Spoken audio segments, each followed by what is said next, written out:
Hello and welcome to the Digital Electronic World Point Report. This is your host, Margarita. As many of you know, most of my uploads and my streams are on some of my other social media platforms. And today, I am providing you a live stream here on YouTube. Over the years, YouTube has changed its platform guidelines. And today I decided that it was really important to provide you some very important yearly reminders. That is the title of today's stream. If you have any questions, do ask them on the live chat. It looks as if though there are some moderation guidelines that have changed over the years. This particular camera that I'm using has a rotation on it. And so if it does move while I'm speaking, don't worry. I'll adjust it. But I don't have a camera person, so I'll have to do that myself.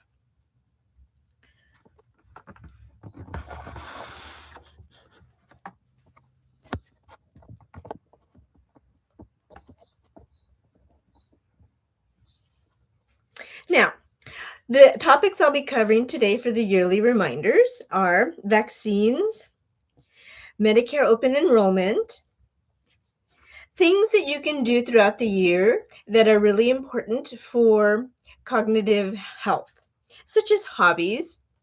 And I'll also be discussing what are the kinds of things that you can do that can assist you throughout the year to better understand how you can add to your coverage.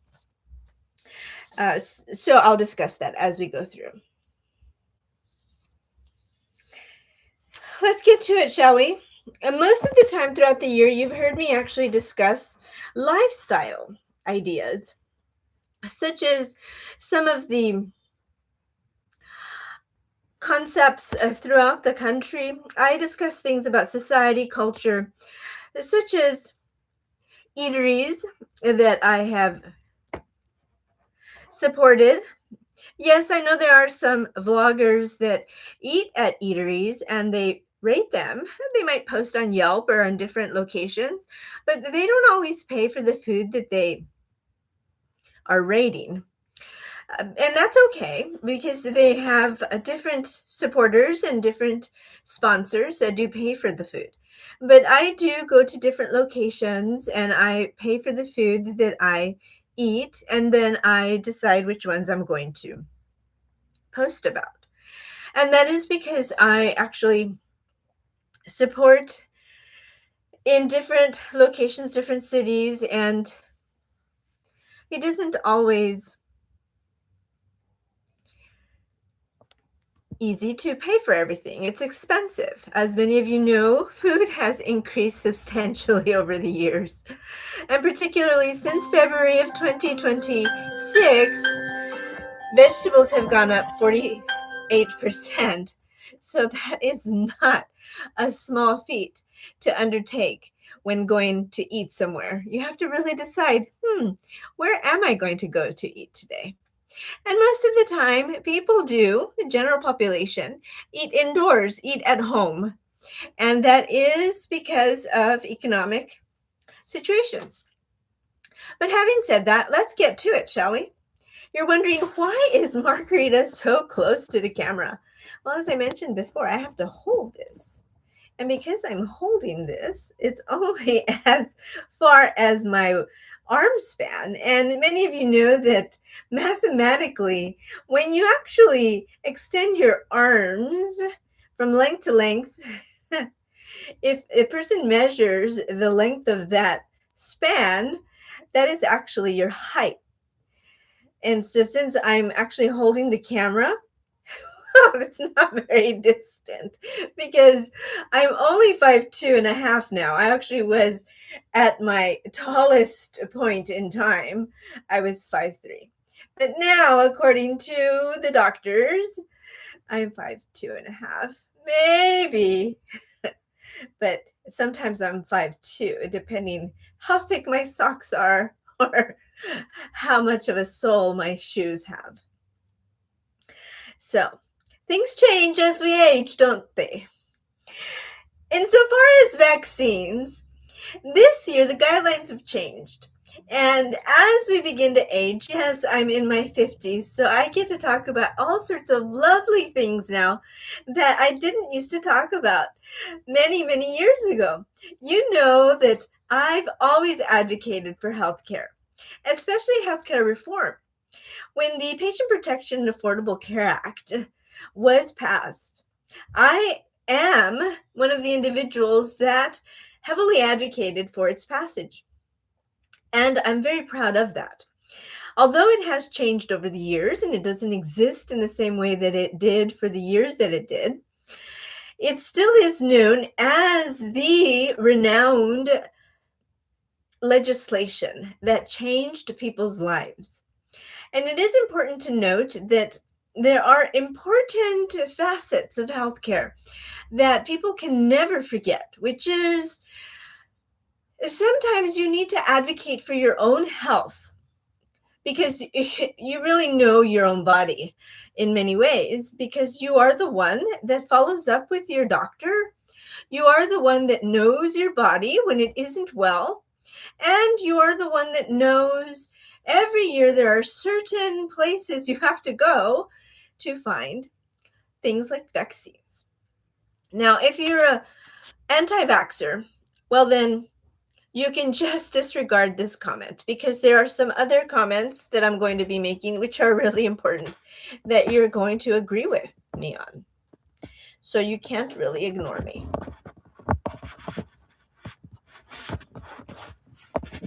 Can you? My camera just moved as if though it really wanted me to say something about that. So what I'm going to do is I'm going to move the camera. But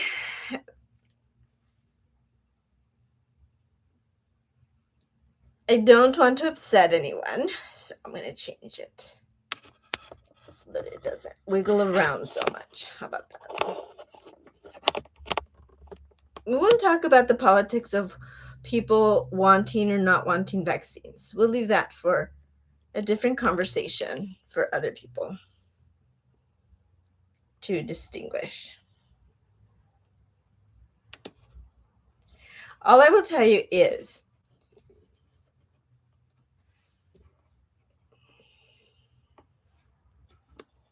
it's scientific proof that vaccines save lives. And because it is, that's why the world still has people. And because the pandemic is proof of that. That many, many people are still alive as a result of the vaccines that were created. But additionally, people who do get their vaccines regularly stay healthy.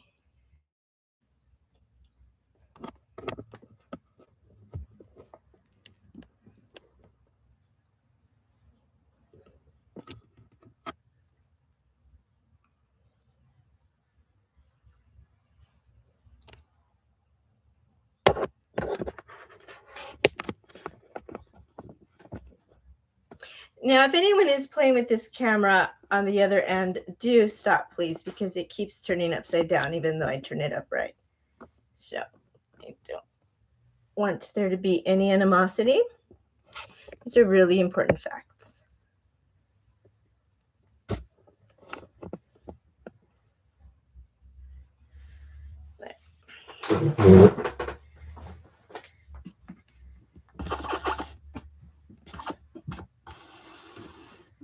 There.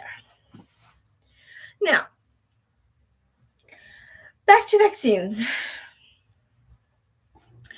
Although the pandemic is a controversial subject, because of, yes, I realize many people did pass away during the pandemic, the true situation of where we are now, which is after the pandemic, and those of us that survived it, we have to be realistic about the fact that we survived it because we did get our vaccines, and those that didn't can speak to the fact of why they did at a different moment. At the moment right now that I am on this live stream is to say that And for people who do get their regular vaccines, please stay on the regular vaccines because you know that it is essential to stay on them.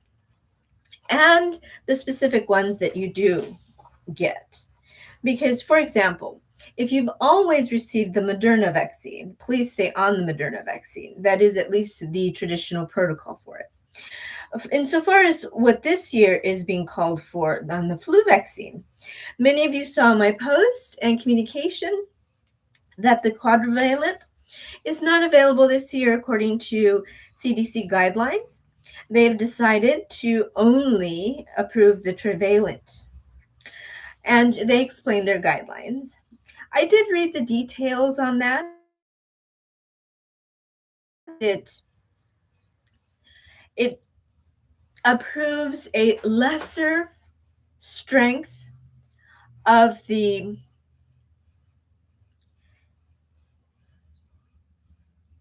H1N1, and they explain why. They explain because of the prevalence of what is out there. And you can read it yourself if you wish, or you can have somebody look that up for you. Now, it is really important that you understand that. I won't emphasize too many of the details because it might get lost in the depth of it. But I myself questioned it for a minute because I thought, why go backwards when you can keep going forwards? But I think their understanding is they don't want to make it too complex of a vaccine and make the body go through so much, creating more resistance against something that then it can't stay resistant against. For example, even though research labs already have I think it's H11N1 or H111N, it's really important that they not keep going in that direction for humans, even though they've already tried to understand it in the laboratories. And they explain that they're actually only allowing to a certain amount of HN. And RSV vaccines are available, as well as pneumococcal vaccines. And the COVID annual booster is available. So you have to also remember what month you received your booster for the COVID, because it's an annual booster now, not a twice a year booster. But it does depend what maker you are getting for your booster, because there are a couple of providers that do different types of boosters. They might do a lower dose. So definitely check with your provider insofar as what you are receiving, because you don't want to get more than one booster if you get the once a year annual. And if you have been deemed to be someone that doesn't get these because you have received a allergic reaction, definitely follow the guidelines of your doctor, of your primary care physician, or within the structure of your HMO. Now, on to Medicare open enrollment. Why is it so important to review your open enrollment handbook when you receive it? The answer to that is it changes every year. Now, you may think that because the cover looks so similar that you just don't even have to read it.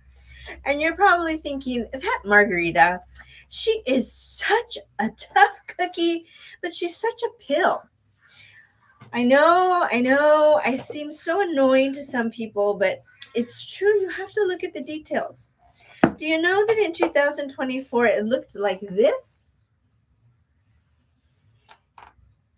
And in 2025 it looked like this? And in 2026 it looked like this? Now, they look similar, but they are not the same. And if you actually read through them, they were very different. And I can tell you that unless you took the time to make some notes as to what was what and what was where,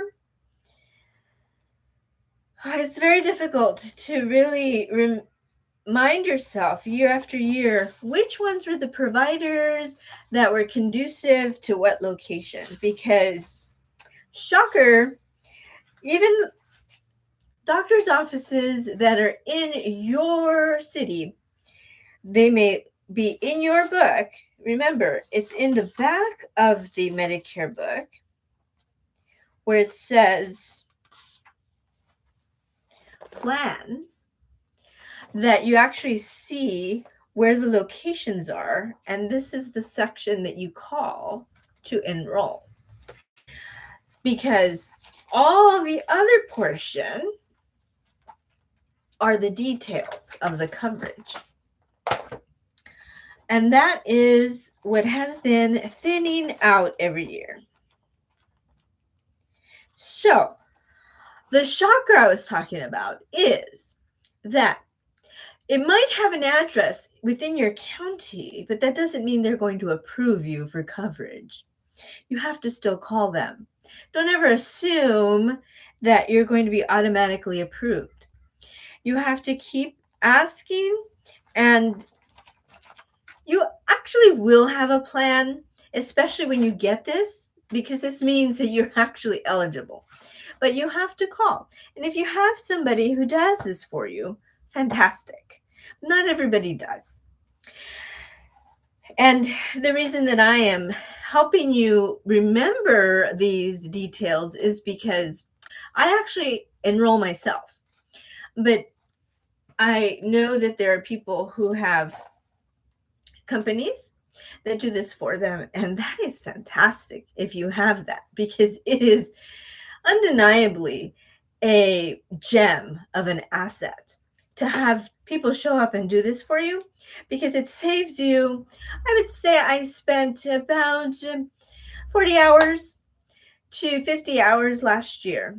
The year before that, it was less. It was about 35 hours, because I read the entire manual and then I go through the details from the year before, and I go through all the notes that I had written, because the coverage, I want to make sure, are there medicines that changed throughout the year? Do I need to double check with my doctors? What is the coverage? Is it tier 1, tier 2? And how much is it going to cost me out of pocket? So all that is really important, because it's going to come out of the amount that I receive from Social Security. As many of you know, these are not simple economic times. And if we've already seen it difficult in the economy because our grocery bills are going up when we go to the grocery store and we try to buy our simple monthly groceries, then that's a lot less that we have for all the other things which are really important to us, such as the tangibles that might have allowed us to go on a vacation or go to see family. So it's really important that we pay attention to these details that, if we look at everything, might save us a little bit here or there. One of the reminders that I kept getting this year from one company was that I could have saved by home delivery on prescriptions. But while they did try to tell me that that was effective, it actually would not have made a difference for me. It's better for me to go to the pharmacy and pick it up myself. So it is really important for you as a person to look at those details yourself, because while it might make sense on paper, it doesn't always make sense logistically for the person if there are other things that might not make sense ancillarily. So that is essential. I wanted to make sure you pay attention. Not everyone has that home care provider or that caregiver service, or is living in a facility that is providing 24-hour care. Now, hobbies for Seniors is so vital. Now, you know that I'm older than 50, and so I'm eligible for certain services that provide me discounts through different organizations, and I'll talk about that in a moment. But before I get to that, I wanted to remind everybody that staying physically active is really important, but knowing the difference between low impact, medium impact, and high impact exercise is vital and essential because you want to avoid injury at all times. The minute there's an injury to the body, then you have to worry about going to the doctor. And going to the doctor means a deductible or a copay or a hospital bill that's well beyond anything you expected, let alone the physical therapy or the surgery required to get you back up and going to anything you were already doing that may have been superb, well beyond your age. So, this is why it's so important that you pay attention to the things you really like to do. Let's start with high impact. What are the things you already do that are really fun for you? If you already enjoy doing things like pickleball, or if you enjoy cycling, swimming for some is considered low impact. It depends if you are in the warming pool or if it's high impact for you, that means you're in the Olympic pool setting and you're doing the lap pools. Now, that's difficult for most people, but not everybody knows that in many county operated parks systems, they have the Arthritis Foundation membership, which does allow, if they have the warm pool, the heating pool, which is often used for the family uh, membership as well, where the children learn to swim. They will also sell a Arthritis Foundation membership so that elderly people or people with arthritis can utilize the services of the warm pool. And it is important because you can use it as low impact swimming where you can walk back and forth, or you can do the arthritic exercises to be able to do the loosening of the muscles. And you don't have to be stressed out about having to compete with people who are super athletic and can still do the Olympic lap pool swimming. So that's really important that you really ask at your local county pool, which is likely to have that membership. If they don't, then inquire about it and you could have that brought in because that's a really neat incentive. And it's sometimes at a discount of less than $200 for a full year. The other important thing is to know that Tai Chi is considered moderate impact. It is an exercise that helps keep the muscles toned, but in a very meditative methodology. There are classes sometimes that are offered through senior centers. Yoga, of course, is something that is offered often through senior centers or yoga centers, but it does move itself into the high impact because of the requirement for flexibility, and people with hip replacements and knee replacements and ankle surgeries don't always have the ability to do some of the bending capacity that is required. So that isn't always something that is conducive.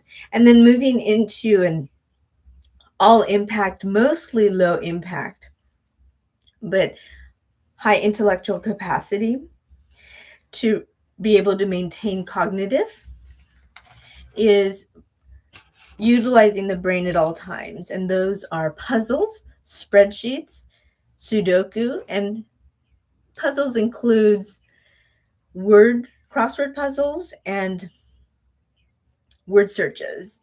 So anything of that nature. Because what you're doing is always keeping the mind working. Now, if you're reading, of course that's essential.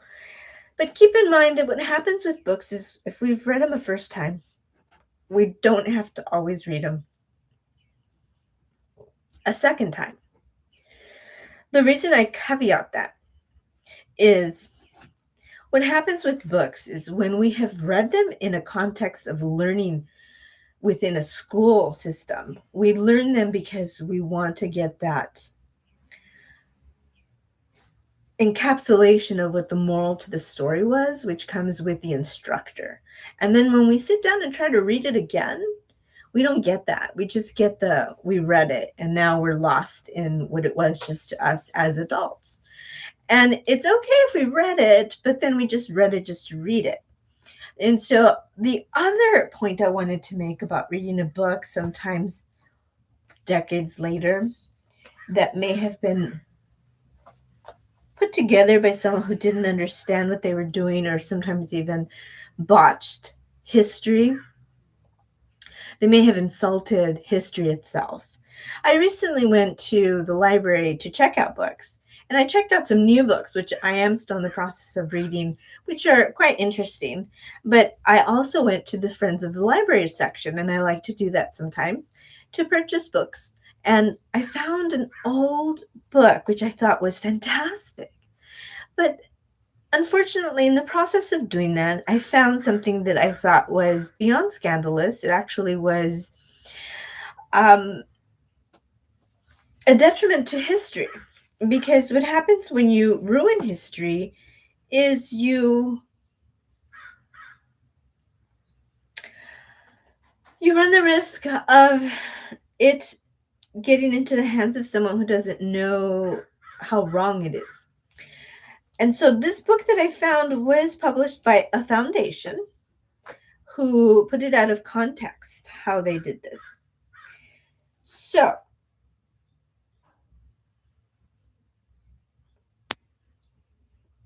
what they did is they put someone in a picture that had already passed away.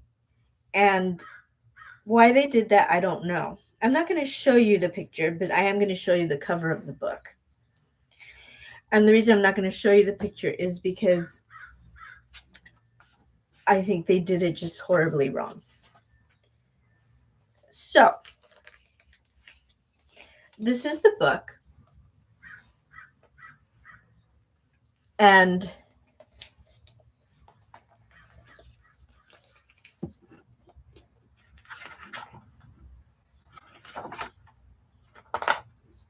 I actually did go to the Statue of Liberty in the 1990s. And so I bought it because I thought it's fantastic. But the book itself says that it was published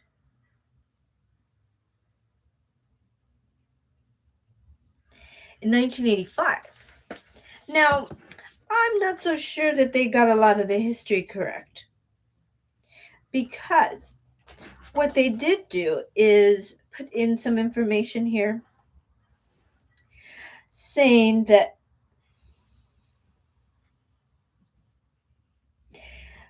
President Lyndon Johnson was president in 1965. And he wasn't. So that's why. It's a little wrong. It's a lot of wrong.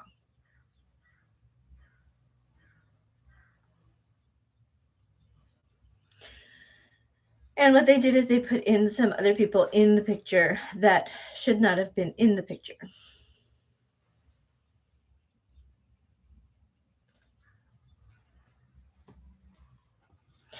And so that's why I wanted to make sure that sometimes we have to be able to make sure that we understand there is an entire movement of people who have made it their lives' effort to rewrite history for themselves and for their own sake. And sometimes the newer books that we see or the books that we see that have been discontinued, they're discontinued for a reason. So we don't want to really ruin our thought process because what we have already learned in our K through 12 learning in public education or even those that went to private education, you don't want to undo that because there is a modernity to the deconstruction of the public education system.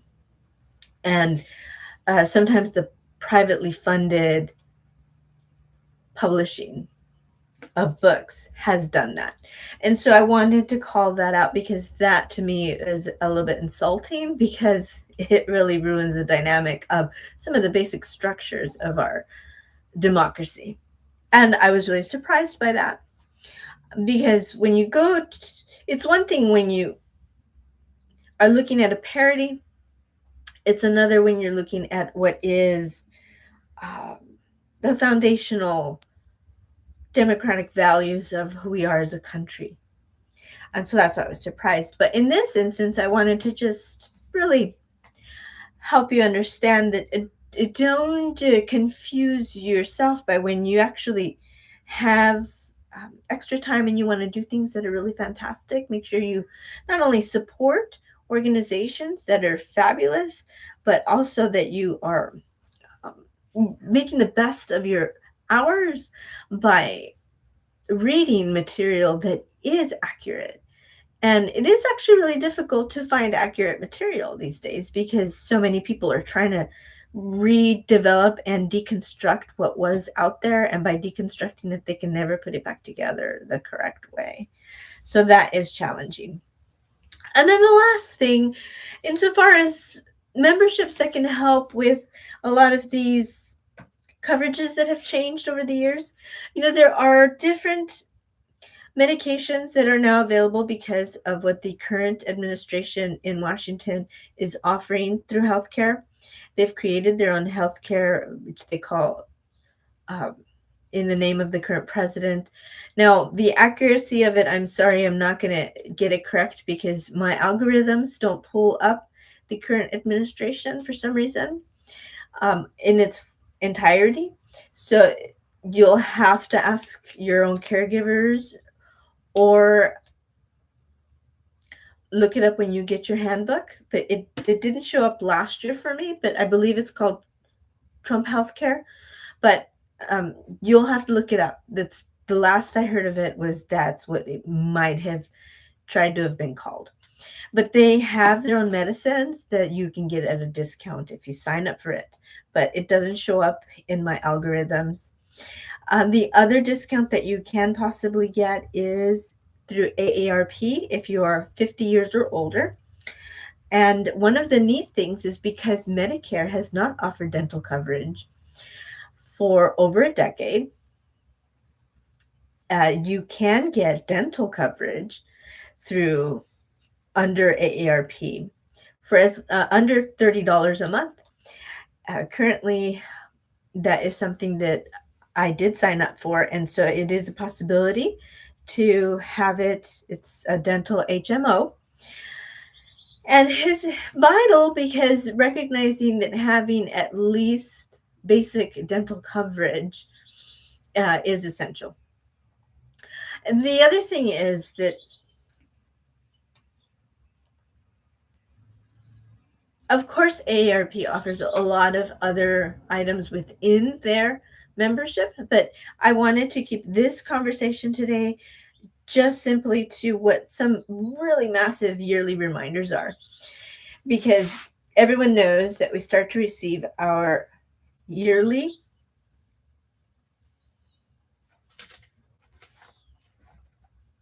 information for Medicare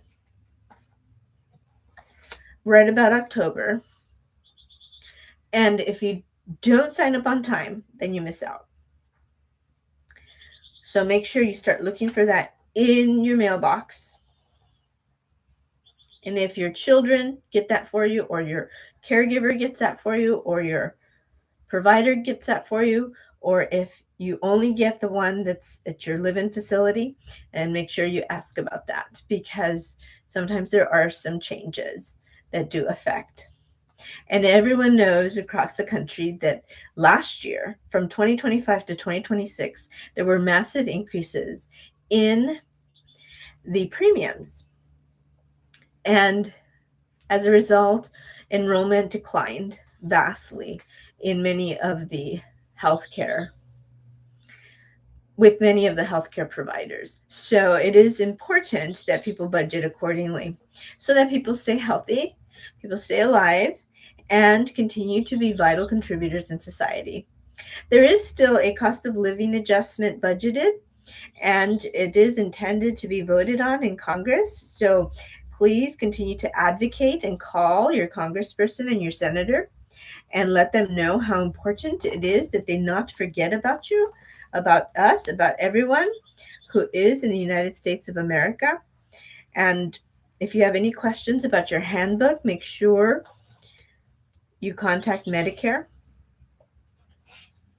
As you know, California has its own number to call with questions. They also have a special office for people who sometimes are eligible for special assistance for their prescriptions. Not everyone is always eligible, because if they get too much Medicare, if they get too much Social Security, then it doesn't help them.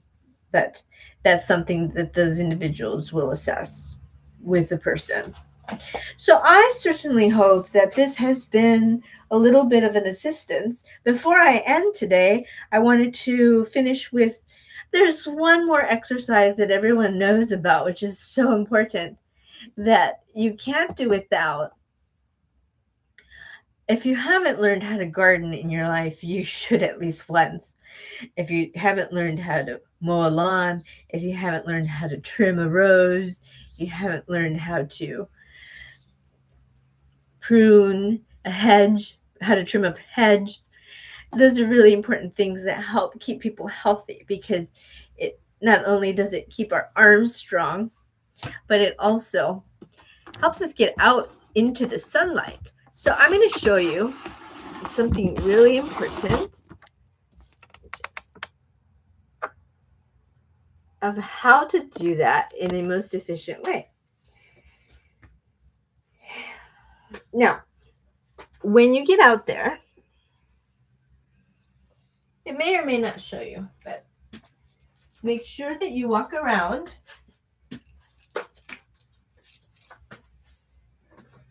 with all your proper accoutrement of outside gear, because you don't want to. You see how I just stood up and I put my hat on? There's a branch that's been growing extra length right outside my door. This is something that happens every year around fall. Most people think they can just have somebody show up and do the gardening for them. Now, that's possible, yes. Most people do. But when it isn't, you have to take measures into your own hands and do the gardening. I actually enjoy gardening. So let me show you what I just did. I have my pruners, which you have to keep pretty clean. I just put on my tough, hardy gloves. And I have this hat that I wear when I'm going to be near branches that have sap on them, because I don't like to get sap in my hair. So what you're going to see me do right now is something very strange to most people, and that is climb a ladder. Now, when you climb a ladder, make sure that you can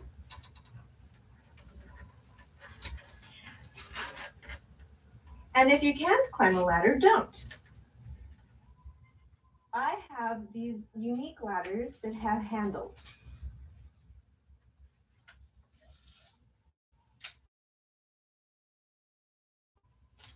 Hold on.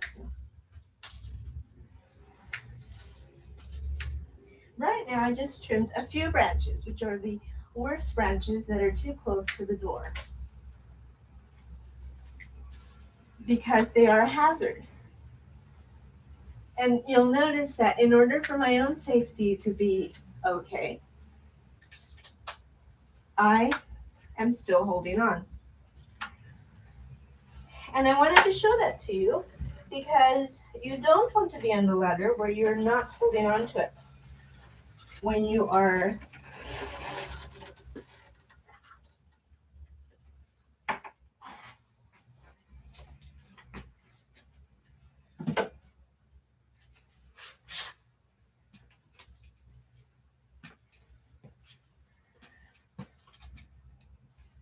someone who, like me, walks with a cane. Now, if I was not What you don't see right now are there are ants all over my legs.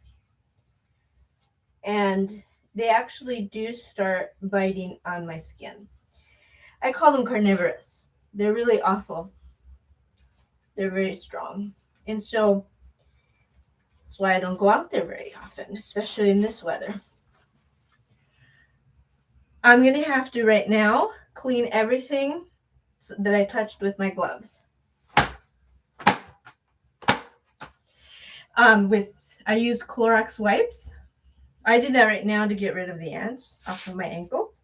But I have to actually clean my cane, and I have to clean my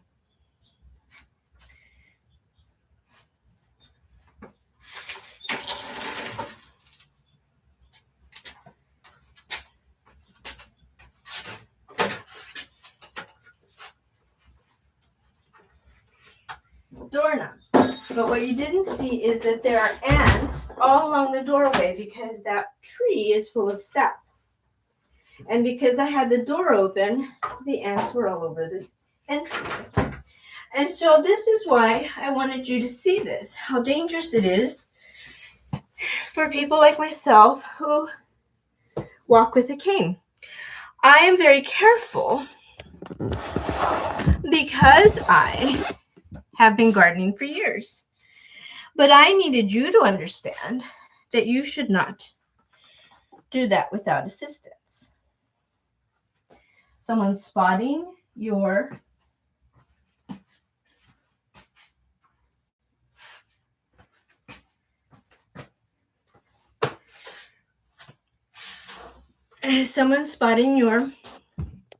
ladder, or someone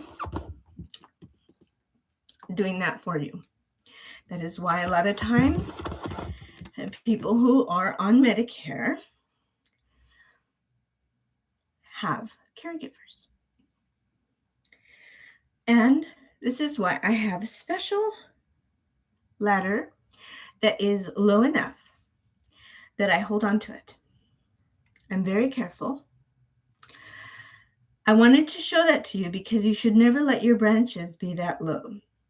What happens to my door if I let it be that low with branches? It's full of spider webs that close off my door, and it is worse of a safety hazard. So you really have to pay attention to all of your surroundings and all of your entryways. This is essential. Staying healthy is not just about eating. It's not just about exercise. It is about everything we do and paying attention to our surroundings every day. And this is why I wanted to give you some tips about maintaining your cognitive capacity, because you don't want to lose that. Once you lose that, what is there left? From the Digital Electronic World Point Report, this is Margarita. Have a great day.